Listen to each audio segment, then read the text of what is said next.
Hi, I'm Theo, and if you're listening to this as one of my subscribers, I I stopped doing the podcasts, and to be honest, I'll just say that I don't want to do the podcasts anymore. And so if you're one of those people that are listening for the first time, this is as close as I've gotten to quitting what I'm doing. And I'm not going to be I'm not going to lie and say that it's not fatalistic in what I say. Uh, you know, I wanted to shoot this video to talk about a pivot that I'm trying to do and go into just doing YouTube videos in general and talk about fatherhood, talk about life purpose, and be more specific about that topic, because I've been avoiding that. I feel going headlong into it, and it's amazing. You can probably hear it in my voice. There's this resistance, this hesitance to speak honestly about. I'm feeling a little bit of sweat coming on because there's this nervousness to speaking up about what is on my heart, and so in case you don't know, I've been an entrepreneur for almost 10 years now. And this year I'm entering my 40th year of life. And I have a lot of fears. I guess I have a lot of things that I haven't done yet either that I feel like I need to do. And so, I was recently on a little bit of a trip with a friend, an off-roading trip. And on this trip, I was in the quiet of my car, and a thought occurred to me that in turning 40 this year, I was reminded of my 30s, my 30s. Like, how was my 30s? Like, how did I pass that time? And leading up to that point, I was playing a lot of video games. And I got to thinking of man, how many hours did I spend wasting my life away? And what did that really truly amount to? So 10 years ago, my son was, barely 1 year old, 1 years old. He's turning 11 in July this year. And I think of, in auditing my 30s, I audit myself as a father. And, the journey to where I was, where I am now. And, if you're listening to this for the first time, you might be wondering, what is Noble Father? 4 years ago, I created I guess you'd call a platform, a space for fathers to come together, to grow, to learn how to be the best versions of themselves. Ultimately, it all started with one space that we held. And it was really just to bring dads together to talk openly, right? We were coming out of COVID, and I felt from the father's space online that I could see there's so many dads that were looking for something deeper, something greater. And I was seeking that for myself as well. Though I pride myself on having a great network of people, as a father, I just felt like it was a bit lacking. And if I was feeling this way, I'm sure others were.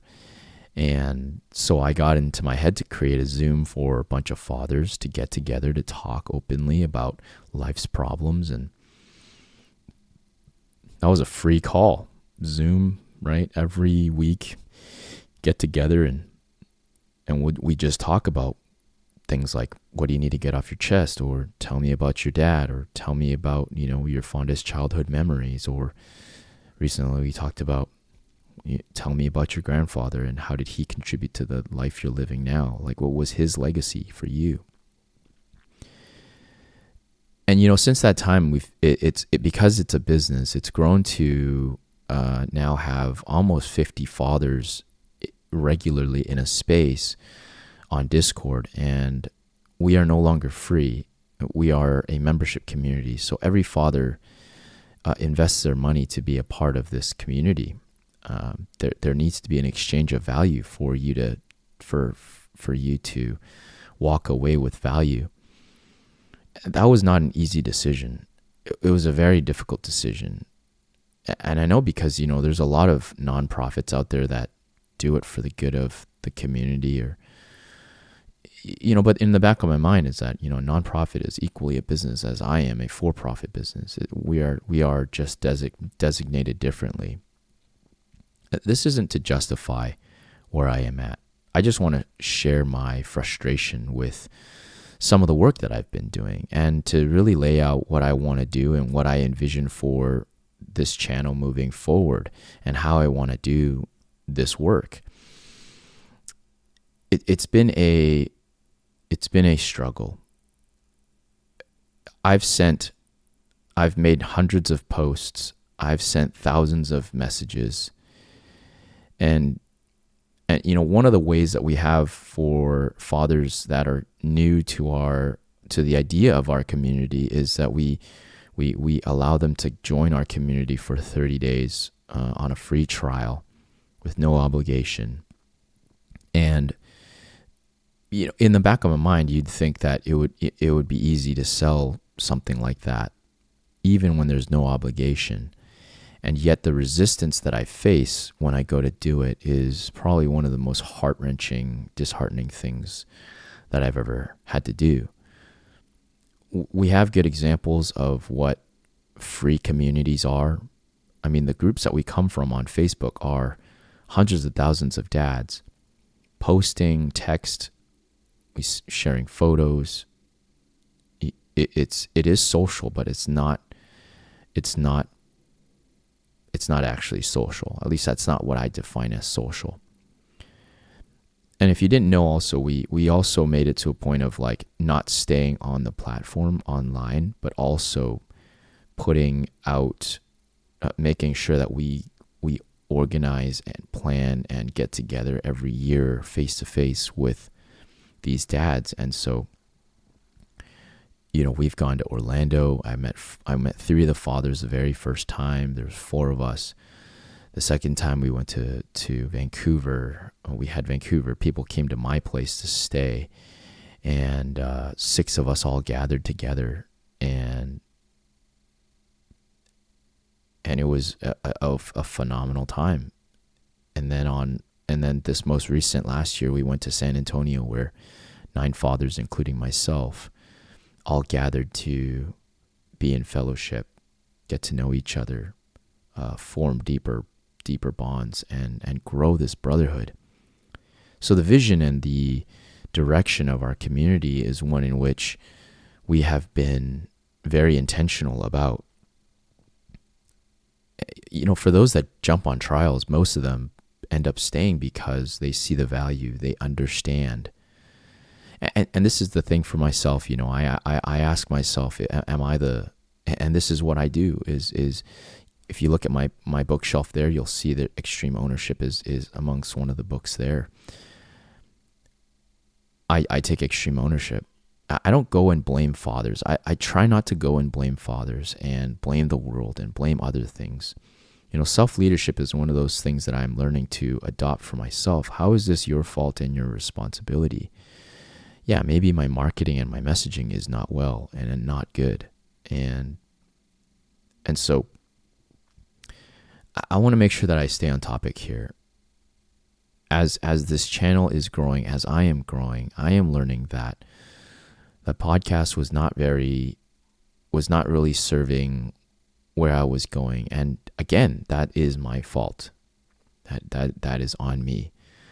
I have probably not grown it or done things to grow it to where I want it to be, to the extent that I want it to be. But in that lesson, I feel like it's led me to where I am today, where I am, mildly frustrated and questioning my own direction. And like I said earlier, I want to transition and pivot this channel to more of speaking about fatherhood, more about life purpose, doing what you're called to do. And I can't do that without talking about my faith. Hitting the record button on this video after doing 4 years of podcasting, you'd think that it'd be easy to do. Obviously, there are skills that go with it. You can see that I am in flow right now as I'm talking about my life and what I want to do with this channel. It is something that is carrying over. The apparatuses and the devices that I use to record this right now are all very professional. And even then, it's very easy to still have that imposter syndrome within me. So, what does this mean for the channel? I want to be more intentional about speaking about life purpose and living from this place of maximizing your potential. I remember when I was young, wondering what I wanted to be growing up. And I knew that from a very young age that to live your best life, you need to find fulfillment. You need to find your zone of genius. I didn't call it that back in the day. To find your life purpose, right? I feel like life purpose is this very elusive. I feel like the world sees their life purpose as this elusive thing. And then I go to ask, like, why is it elusive? And I think we forget that we forget who we are, or we don't know who we are. Here's something that I learned even just 2 days ago. 2 nights ago, I had a very long conversation with a brother of mine, a friend who I call a brother of mine. And we talked about what it means to, what it means in our being to be a body, soul, and a spirit, the combination of the three. The body is very self-explanatory. We are a physical body. We interact with the environment around us physically. And so that's pretty self-explanatory. Then you have the soul. Well, what is the soul? I think the soul is your mind, your emotions, like who you are on the inside. You are who you are on the outside. You look at me, you see a bald Asian, right? It's got glasses, 5'7", Asian, Canadian, right? That's my physical. The soul would be who I am on the inside. I am, I am on a 1 on the extroversion scale, which means that I can go between introversion and extroversion. Internally, I am a follower of Christ. I am very, very staunch and very firm in what I believe, very unwavering in what I believe, emotionally, mentally. Like, who are you emotionally, mentally? I'll just leave you with that question. So that's the soul. Then the spirit. The spirit is what is given us by Jesus when he departed. And I've been wrestling with the question of, okay, so then if somebody is a Satanist, like, do they have the spirit? I think they do. I'll say they do because we all have a conscience. Whether what we do with that conscience is another thing, and I'm not going to go into that. But the spirit is really, do you know God?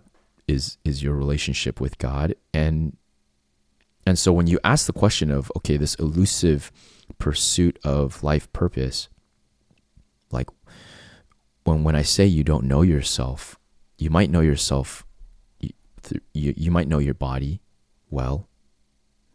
You might know your soul well, right? Your emotions and your mental space well. But if you don't know your spirit, which is what leads who you are, then you'll just be grasping at straws and trying to figure out your life from nothing, or throwing things at a barn hoping that it sticks. And so I'll speak from personal experience. You know, growing up, from as young as I could remember, my parents would tell me that I was, actually even before I could remember, they said that as soon as I heard a siren, I would, it's just like any male baby, right? Any child sees a police car or hears a police car and gets excited because something's going on. I guess even as adults we do that, but for me it was different. It was like this deep ingrained thing within me. I wanted to be a police officer growing up. And, got to college and still had this dream and wanted to pursue policing in some way. There was very telling signs and gifts and strengths that I felt would help in being a police officer, and went to school for it. And as I was going to school for it, I took a 2-year program for criminal justice at a college here locally, and I started getting involved in doing loss prevention, which is kind of like undercover security at a shopping mall or at a grocery store, what have you. And Canada is one of those places. Even then, back then, a very different country. But we had a problem with, chronic offenders. And what is a chronic offender? It's an offender who keeps offending and they don't change their ways, no matter how many times they get into the system, no matter how many times they go into prison, or, that's both a systematic thing and a legal system issue. I was doing security for a dollar store, and this dollar store had kids that would come in and steal chocolate bars. And there was one time I had a very violent altercation with a teenager who had stolen, and I was trying to hold them down until the police officers arrived and arrested this child, this teenager, and they took him away. And this kid came back the very next day because kind of like as an FU. And this happened multiple times throughout. And I was feeling like God was changing my heart. He was influencing me he was impressing on me that this may not be what I want for you.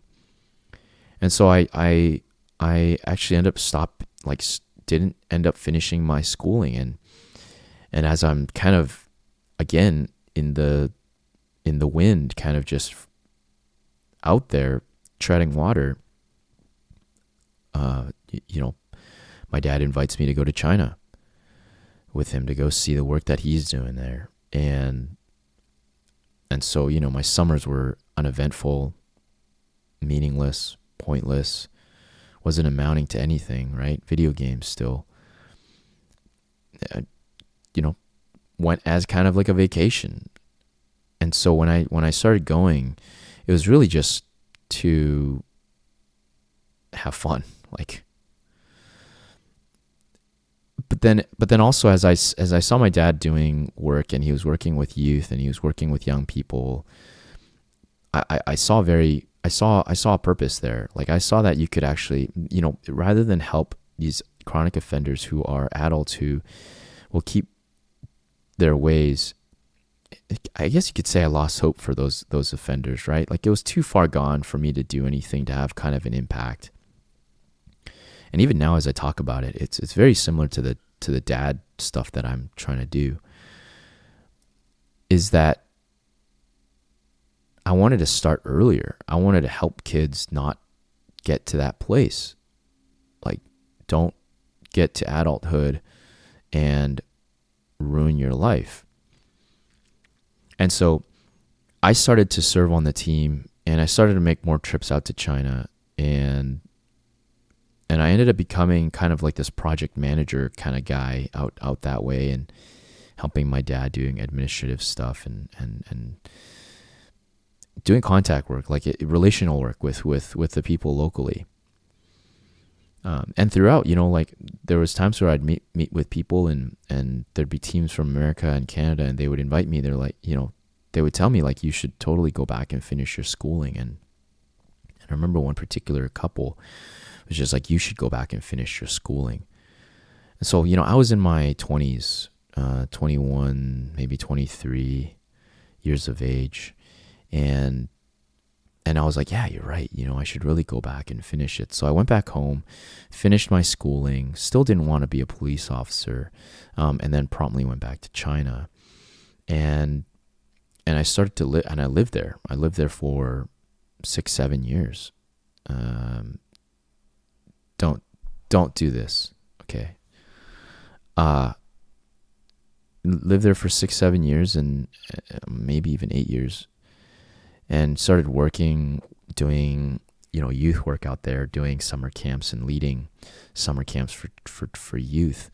And it was, it's funny because it's fulfilling, but you learn that it's not, you just know that it's not it. You just have this deep rooted feeling that it's just not it. And you always ask yourself the question, like, what am I called to do? What am I meant to do? And that it's like a thorn in your side, and you feel so disjointed, and but you have no way to figure out what that is. And so, fast forward 2000 and so during my time there, I started to serve with a woman that,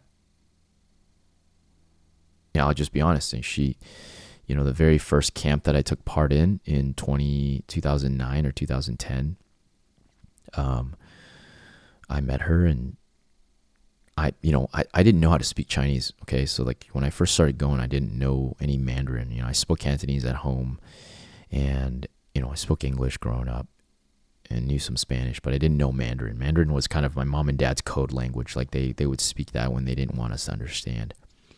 So, I'm in China, and I didn't know how to speak. And so I was really quiet and by myself, right? If you're in a place where is very foreign and you can't speak the language, chances are you're going to be more introverted than you are extroverted.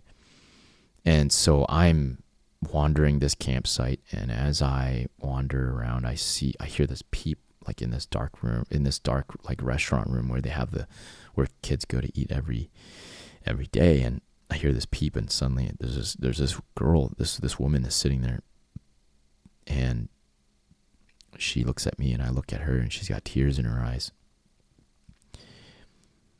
And I couldn't speak. I didn't know she could speak English, or and she was on the phone, and she was in tears, and I look over, and she looks at me, and all I could do was like, "Are you okay? Like, are you okay?" And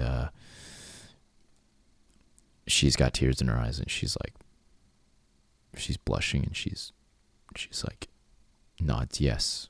And there's no continuation of a conversation or anything. I walked away, and I was just wandering this campsite alone, and that moment was what led to my wife my now wife having a crush on me for many years.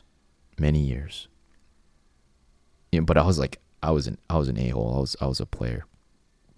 And I was not good there. So, long story short, if you want to listen to those stories, you can find them on my podcasts. I'm not going to go too in depth about that. I found my way to,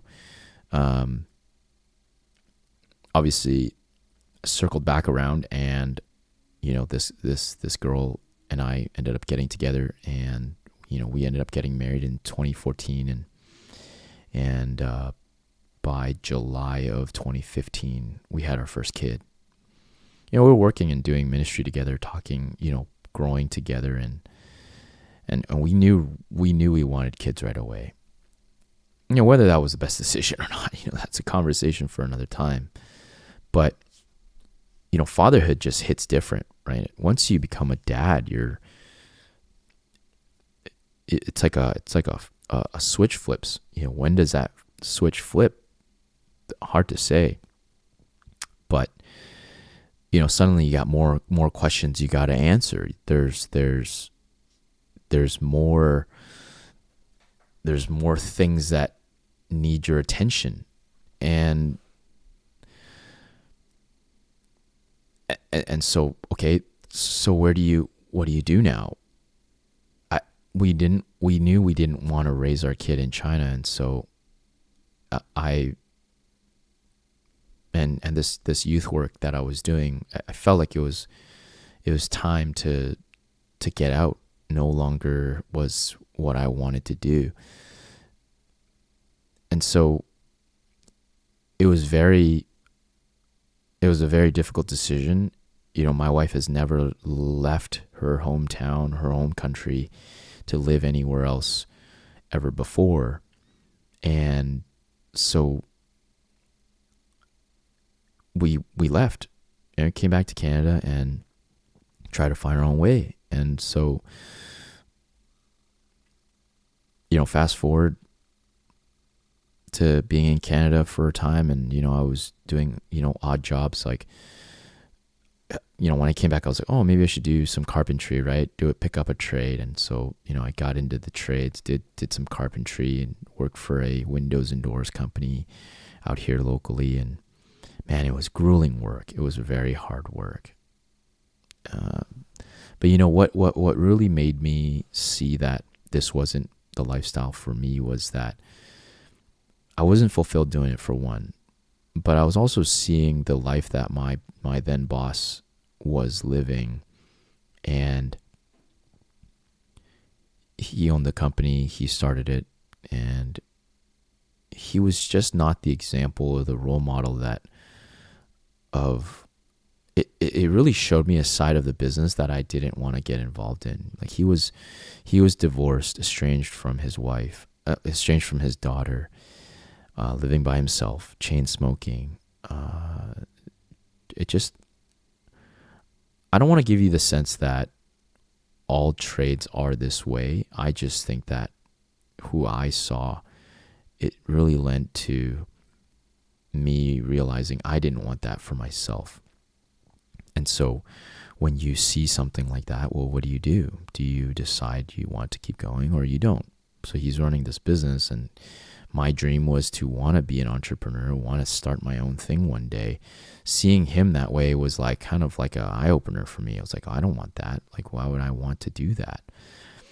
And so we had a falling out. It was interesting. We were driving home from a job site one day. He asked me to drive his truck. I drove his truck, and he was micromanaging me on how to brake and how to all this stuff. And it was not a pleasant interaction in that car. By the time I got to where we were going, I said, you know what? I quit. I can't do this anymore. I had no fallback, nothing to fall back on. And so I went back to doing odd jobs, like, detailing cars and trying to figure out what the thing was. What is it that you want me to do? This was 2016 already. And so, as I'm doing odd jobs, I knew that I didn't want to keep doing that. I'm not going to run an auto detailing shop, right? Like, this is only a stepping stone to the next thing. And so I remember one day I sat down in front of the computer and I prayed a prayer, and I asked the Lord, I was like, God, what do you want me to do? What is it you want me to do? And I,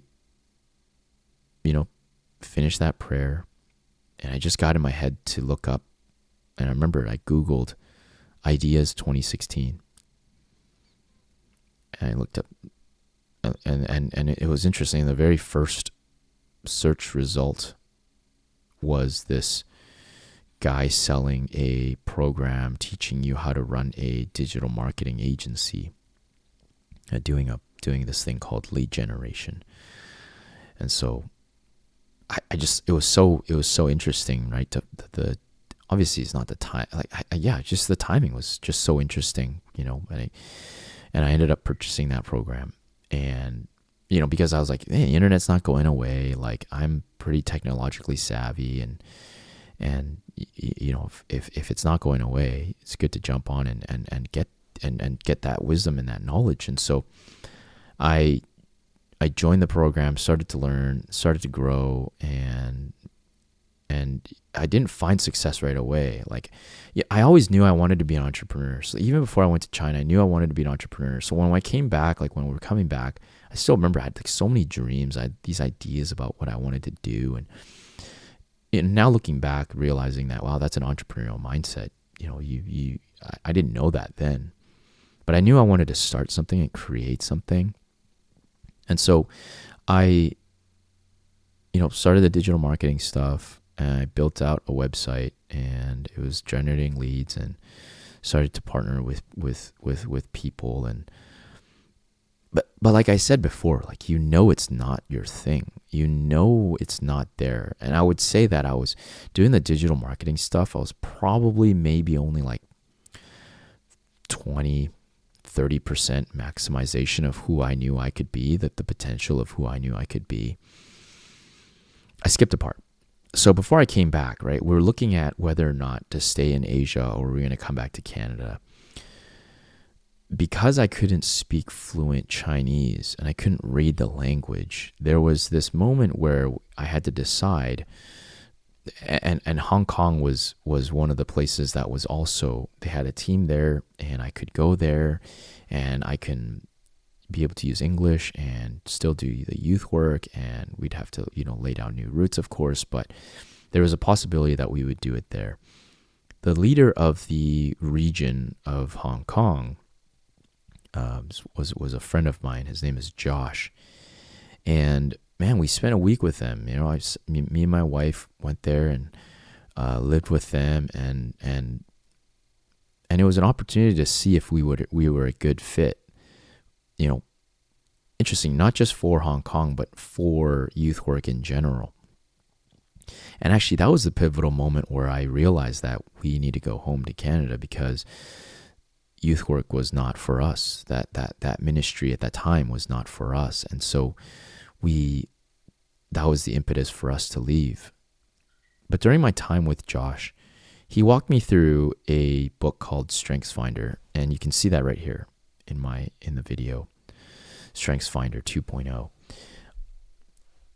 And through the course of that assessment, learning about myself, realized that, and he told me later on, he's like, hey, I see your profile that came out. You would make a very good coach or a counselor. And so, this sat in the back of my mind. Came back to Canada, did the carpentry stuff, right? Quit the carpentry stuff, tried to do other things into digital marketing. I knew that I just knew that it wasn't what I was doing in the digital marketing agency was just not it. And when you even though you have the answers and you don't take the actions that you should, and you kind of second guess yourself. And so you go to doing other things, and man, I pivoted a lot. When the digital marketing stuff wasn't going well, you pivot into other things. And I went from lead generation to doing paid ads to doing web design to doing SEO to doing,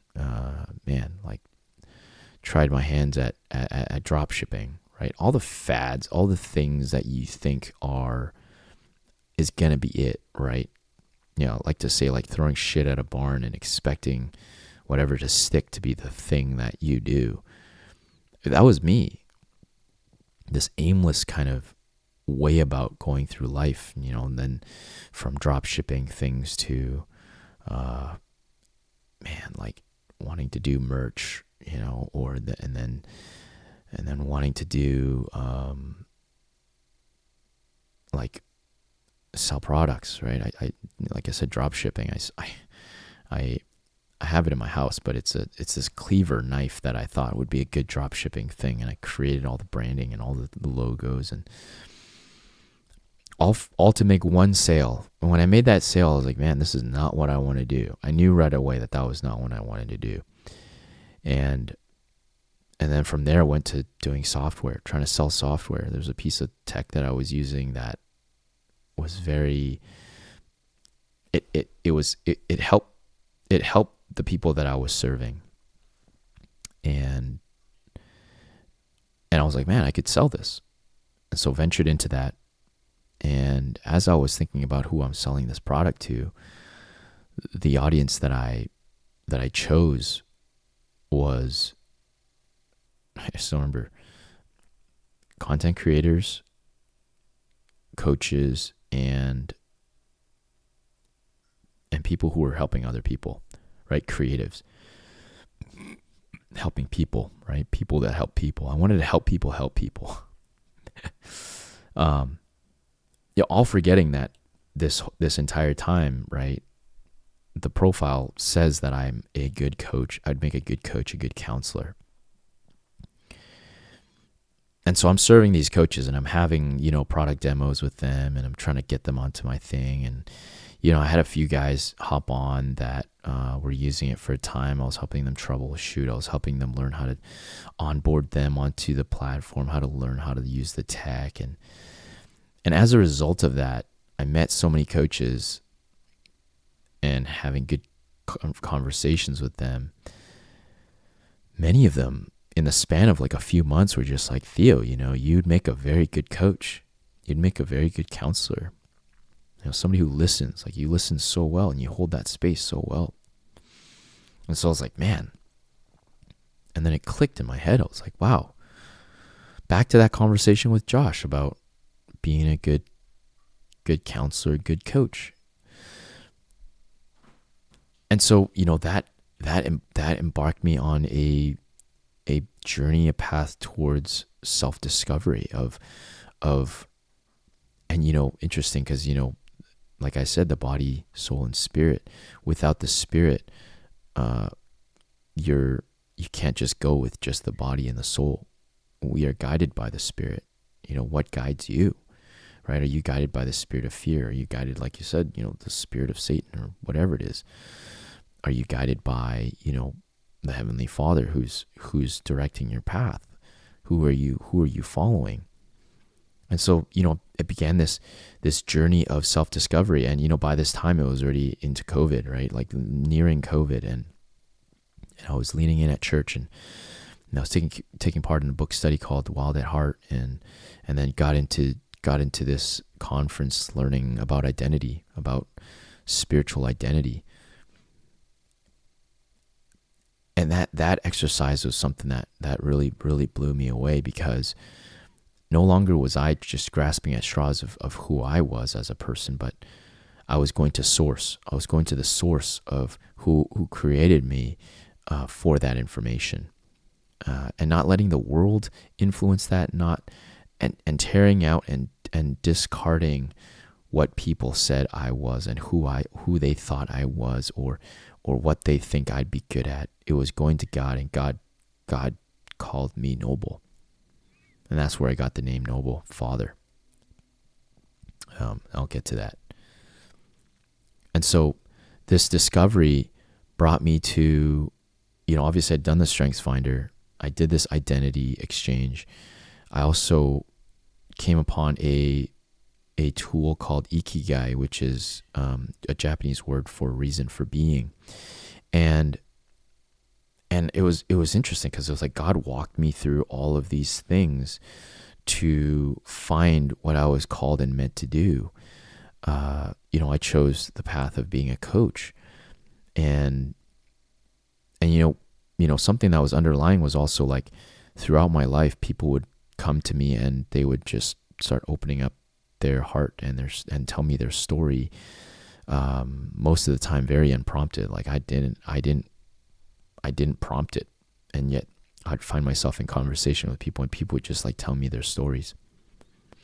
And so, I got to learning about myself. God showed me my strengths, my weaknesses, right? What I was good at. That Ikigai question is really a culmination of 4 questions. It asks, what am I good at? What do I enjoy doing? Like, what can I get lost in time doing? What does the world need? And what do I get paid for? What can I get paid for? Can I be paid for it?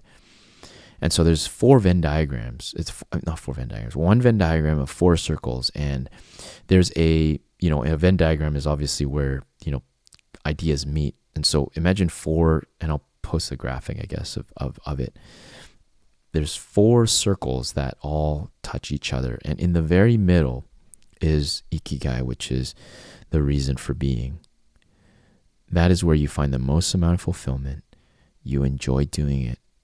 You are able to be paid for it and compensated for it. And it is what the world needs. And so when I looked at my strengths, I looked at my weaknesses, like who I was not.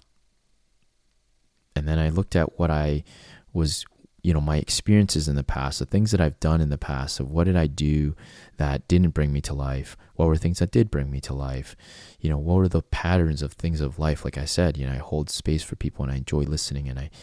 And one of my profiles on StrengthsFinder is developers. Like I really enjoy helping people maximize their life.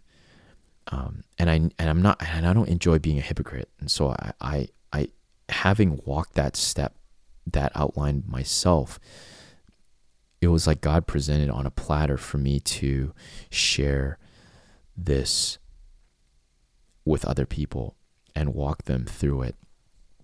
And so, man, I started reaching out to people, started to have, good conversations with people, and had a few clients under my belt. And then ventured into, building Noble Father. I asked God, like coaching wise, like who do you want me to serve? Because, I've served this broad general group of guys that, but what I realized is there was a touch point, and that was fatherhood. And, that they were just unfulfilled in what they were doing, lack of purpose. And so, the coaching business was kind of just, it was a fledgling business, and asking God, like, who do you want me to serve? What was the audience that you wanted me to serve? He told me fathers. And so, I was like, man, okay, so then how do I do it? And, that's why I got to making the post and started creating the community and that was 4 years ago. And so now I'm kind of at this place where I really want to re-enter the realm of coaching fathers on life purpose from the centering of body, soul, and spirit. Is that these 3 things are inalienable things in our inalienable parts of who we are, and using that time, not format, framework, my life purpose framework, to help fathers find their way. Because, like, why is that important? As a father, if you're listening to this as a father, or you might not be a father, I hope that if what I share here helps you find your life purpose, that you find it, right? Is that as a father, you are able to show your children how life is lived. Will you show your kid an unfulfilled, punch in, punch out life and risk a legacy that is not ideal for them? If you even get it, if you even have the opportunity to give a legacy. I mean, I know right now where I live, buying a house is near impossible. That scares the living crap out of me. And so one of the things that I realize is that I can't reach my potential, the ideal legacy that I want for my children by doing a 9-to-5 or by doing multiple 9-to-5s, because it's not going to help you get there in time. And also, like, the mere fact that 9-to-5 is, and I'm not disparaging 9-to-5, okay? I just think that it's not a great use of time, and also that it doesn't maximize our responsibility of being an intentional and present father in the lives of our children. And there's a story I tell about that really hits home for me. No father wants to miss their kids' first steps. My daughter, who is now 7 and is going to be 8 soon, she was learning how to walk, learning how to stand, and I got to see her stand. I got to walk her through it. But there was a moment where I had to step out of the house for a 2-hour meeting, and in those 2 hours, from being present at home with my kids, right? This is me running a business, being present at home with my family. I had to step out for a 2-hour meeting. And in doing the 2-hour meeting, I missed the first 2 steps, missed the first steps of my daughter. And that's a very scary notion. I don't ever want to miss an important thing, let alone the first steps of my child. And so how do you go about doing that? Like, what do you do, right? You know, if anything I've shared in this, right, has resonated with you, like, I've felt those things. I definitely felt, what am I called to do? What am I meant to do on this planet? Am I just meant to grind away and that's that? Is that my existence? I didn't settle. I didn't want to just live this mediocre life and whatever. Even hitting the record button on this video itself was a difficult thing to do. I don't know what the road path forward is, but I know what I'm called to do. I know my life purpose, and I am going to pursue it. And I'd really like to be that person to help guide people in there. You know, by this point in the video, you know, most places would have some kind of course or some kind of offering to give. I don't have a course to give right now. I have my ears. I have a heart that's willing to listen. I have a spirit of discernment. I can ask God for wisdom on a person's life. I have a knack for listening and for remembering what you tell me of what you want to do and where you want to go with your life. I have a desire to keep doing this. And that's what I hope this channel will do, in fact, is that I'm going to be speaking about life purpose and speaking about our body, about our soul, about our spirit, about fatherhood, about raising children, about marriage, about these things that all contribute to a healthy father, a healthy person who lives intentionally and is present and maximizes the time that they are given. Because heaven is not when we die. Heaven starts now. When you've made the decision to follow Christ, heaven starts now.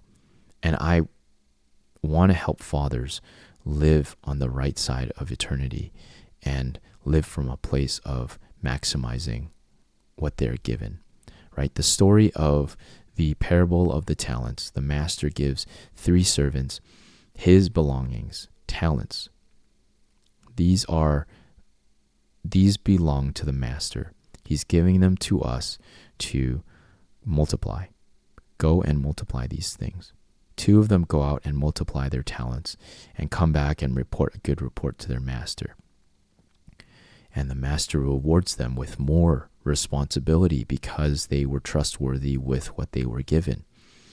The last servant took the talents because he knew that his master was a hard and shrewd master, took the talent and buried it and did nothing with it. And so when it came time to audit what he did with the talents, his master was furious because he hadn't even put that into a bank where he could have earned interest. He did absolutely zero with what was given to him. And to this servant, he said he didn't know him, and he threw him out, essentially threw him into hell. I mean, that's the parable itself throws this person into hell. I don't want to give you the sense, what I'm sharing about this parable is that if you don't maximize your talents, that God is going to throw you to hell. That's not what I'm saying. But if you know in your heart that where you are is not what you're meant to do, and you know that you're meant for more, you have a responsibility to do something about it. If your child was in the same position, in a similar situation, what would you tell them? And I hope that you would tell them that they should maximize their dreams and they should go and live their dreams. But also, not just in word, but in deed, that their kids would see their father doing everything they can to maximize themselves in the world and in God's economy, in God's marketplace. Right? God calls us to do great works, and that our work is not for just mere obscure men. It is to do before kings. And I like to think that in heaven we will have responsibilities. We will have things that we have to do that will glorify and bring glory to God. And if we don't do those things, then we are being a poor servant, and we are being a bad steward. And we risk the master's judgment when we don't live that way. And so now that I'm on this journey of pivoting the podcast and continuing on the Noble Father work, when guys ask me how things are going, I respond with, what else am I going to do? What else can I do? God has called me to this with a great purpose, with a great mission. The world of fathers, if you look around, everything that's going on in our world can be attributed to a lack of fatherhood, and lack of presence from fathers, a lack of intentionality from fathers. Right? An absent father contributes so much negativity to the family, and it hinders the life of everybody around him. And so we can't afford to not live intentionally. We can't afford to not live fulfilled lives, chasing and pursuing this legacy and this ideal of a man that God called us to. This is for every single man. And so this is what this channel is going to be devoted to. And I'm going to be speaking more about other topics, about personal development, about fulfillment, about life purpose, and encouraging the life of fathers.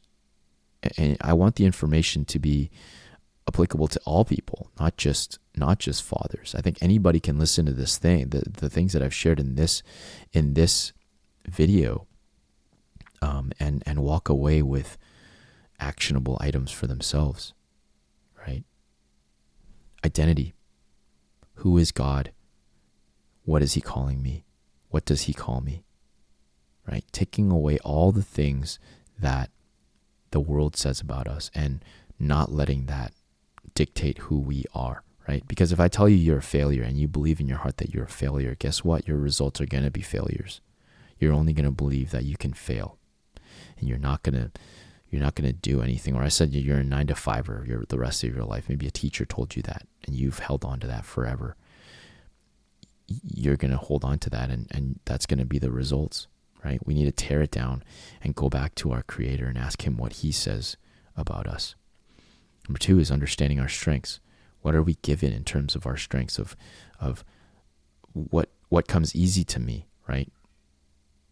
listening to this video, you know that I love holding space. I love dictating my thoughts out. I love listening to people. I love developing people. Find your strengths.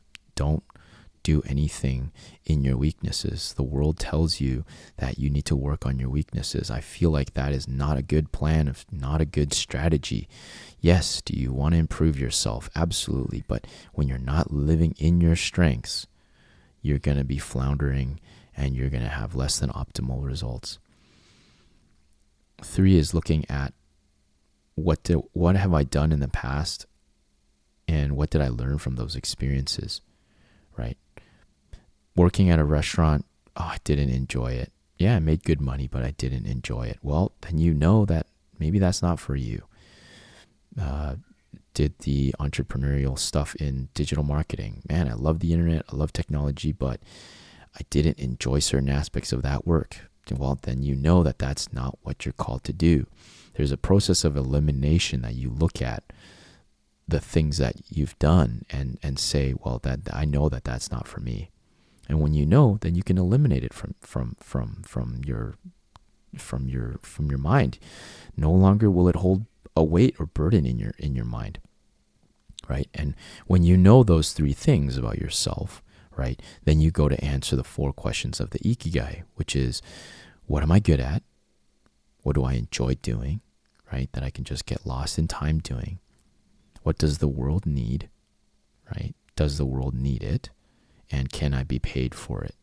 And when you find the one thing that answers all 4 of those questions, you realize that is what you need to do. And I need to pursue it and find it.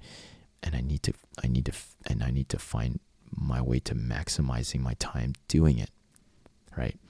And believe me, you can do anything. The fact that I'm pivoting this YouTube channel, you can start a YouTube channel and talk about that one thing for yourself. And I guarantee you, you will find a following. You will find people who need this information. And so, if you found this video helpful, please leave a comment below of what impacted you, what stood out for you, or what have you tried in the past that didn't work. I'd love to engage that conversation with you. I think that if more people lived in what they're called to do and who they were meant to be, the world is it's going to be a better place. The world that my children grow up in is going to be that much better. And you can imagine the spiraling, the exponential returns that comes from one father living in his fulfilled potential. Like there's no telling what is possible. I want to recommend a few books if you are interested, in talking about life purpose. Number 1 I would recommend is The Big Leap by Gay Hendricks. It's a great book. It helps you really understand from the place of identity, understanding who we are, what we're called to do, zone of genius, finding your zone of genius. That's a big one. Strengths Finder behind me, if you're interested in learning about yourself, it's a great resource. You pick up the book, it'll give you a code, you go online, you redeem the code, it'll give you a quiz, you take the quiz and it'll tell you the results of it. If you know your results, you can also comment that below and we can talk about that. Trying to think what other books. Obviously Atomic Habits is down there. That's really good. Grit is also another book that I would recommend. Extreme Ownership, man, there's a lot. Start with Why.